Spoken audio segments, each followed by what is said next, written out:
just watched Section 31. There will be spoilers ahead.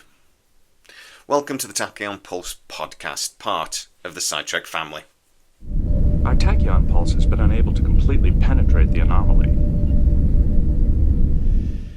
If you have seen my other videos on this, you'll know I actually got to see an early edit of Section 31 a couple of months ago.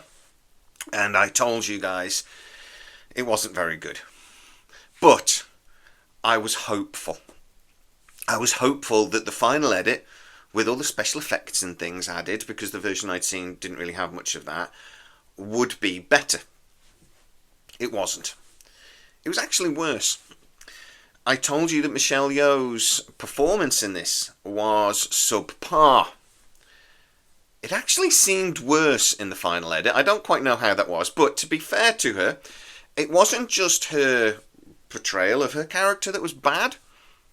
It was all of it. All of the characters were bad.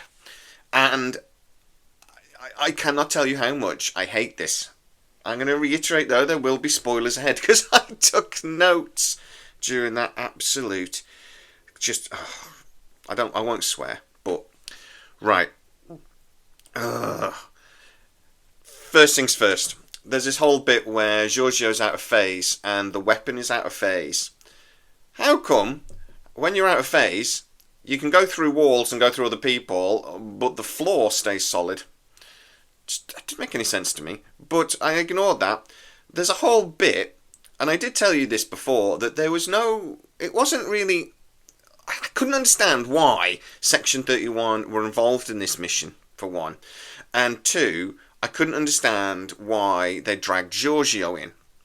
So she'd actually created this weapon from the Terran Empire, but they don't know that at the start of this mission. They don't know. They just go, just go get Giorgio. So we can only assume that the bosses over at Section 31 knew. I don't see how, but apparently they must have done.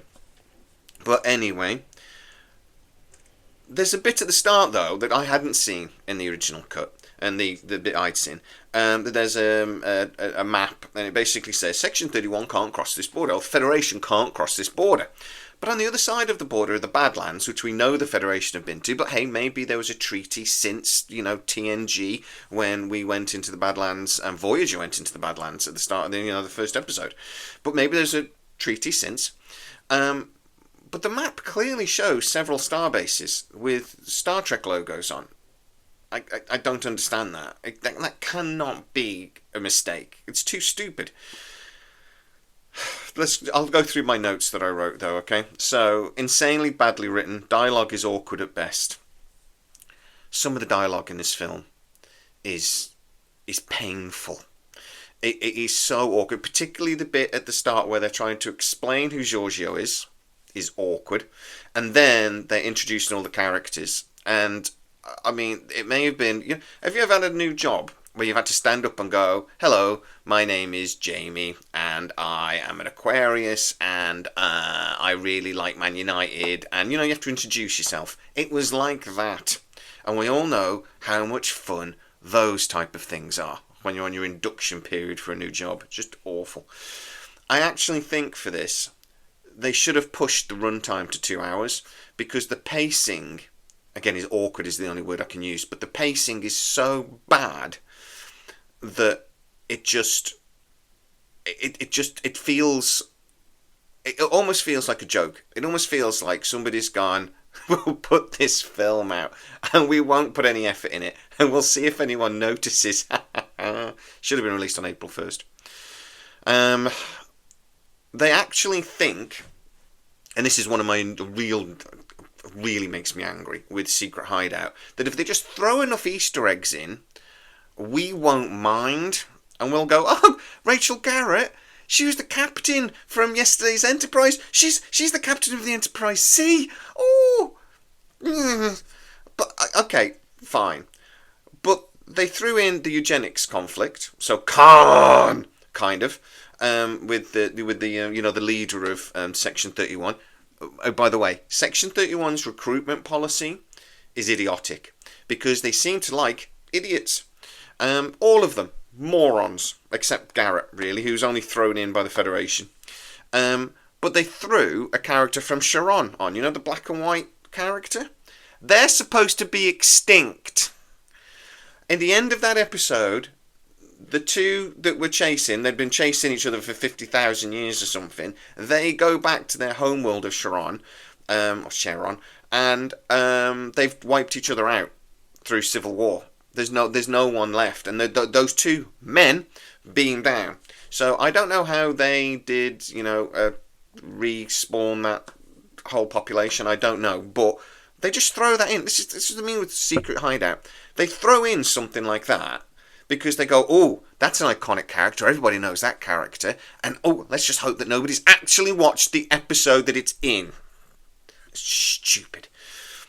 The other thing is, with the Borg being such a threat, you'd think the Borg would be quite unpopular. But there are an awful lot of characters in this that clearly have implants and, biomechanical things. The Zeph character is wearing a biosuit. You'd just think that would be, slightly bad form, but apparently not. There's a mole. Of course, there's a mole. And then, when it turns out that the mole was Zeph, that was so freaking obvious. That a plot twist is just idiot. And then we had to go through. The only thing that saved it was really that they didn't then pad that out for 10 or 15 minutes. They did just sort of go, yeah, it was fucking Fuzz that did it. Fuzz is the Jar Jar Binks of Star Trek now, as far as I'm concerned, by the way. It is the most annoying character. His awful Irish accent. It was like nails to a chalkboard throughout the entire movie. And then he had his wife turned up at the end, and she had a Southern American. Oh God, it was just painful. But again, because this movie was made so quickly and so disjointedly because basically Michelle Yeoh wasn't on set most of the time, so she had to keep coming in and out sort of thing, so it was really disjointed. None of the actors had time to actually polish the performance, and he obviously didn't have time to actually learn an Irish accent. So it's just thrown together. This isn't a film. It's a double episode at best. If you think of it as a double Discovery episode, it's not as bad.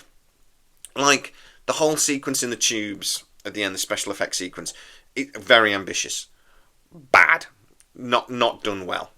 But if you think of that as a double TV episode and not a movie, then it's sort of forgivable.